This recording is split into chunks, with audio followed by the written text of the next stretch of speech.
মাধ্যমিক পরীক্ষায় সপ্তম স্থান পেয়ে আপামর চৈতন্য ভূমি নবদ্বীপের মুখ উজ্জ্বল করল নদিয়ার নবদ্বীপের বকুলতলা হাই স্কুলের ছাত্র স্বর্ণাভ সর্দার। শুক্রবার রাজ্যে মাধ্যমিক পরীক্ষার্থীদের ফলাফল প্রকাশ হতেই ১৩১ জন ছাত্রছাত্রীদের মধ্যে মেধা তালিকায় নাম উঠে এল এবং সাথে রয়েছে নদিয়ার ৩ পরীক্ষার্থীর নাম।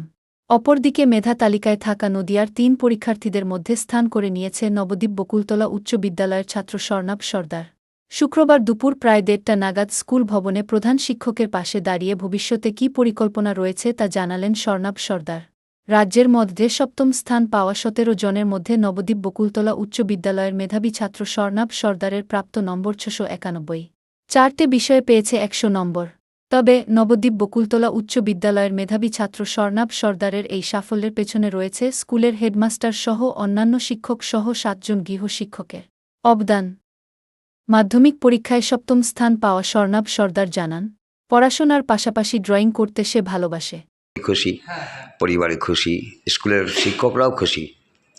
তো পরবর্তীকালে তোমার যে সহপাঠী আছে বা পরবর্তীকালে যারা রয়েছে তাদের কি বার্তা দেবে, মানে এই তোমার যে সাফল্যের জন্য? আমি বলবো প্রতিটা সপ্তাহে একটা নির্দিষ্ট লক্ষ্য ধরে ছন্দ নিয়ে পড়ে যেতে, তো ধাপে ধাপে করলে বারবার একই জিনিস রিভিশন করে গেলে সাফল্য আসতে বাধ্য। তোমার সপ্তম র্যাঙ্কে কত নম্বর পেয়েছো? ৬৯১। ৬৯১। Highest mark? হাইস্ট মার্ক ১০০, ৪টে সাবজেক্ট। আচ্ছা, কী সাবজেক্টগুলো? অঙ্কে ১০০, জীবন বিজ্ঞানে ১০০, ইতিহাসে ১০০, ভূগোলে ১০০। তোমার নাম? স্বর্ণাভ সর্দার।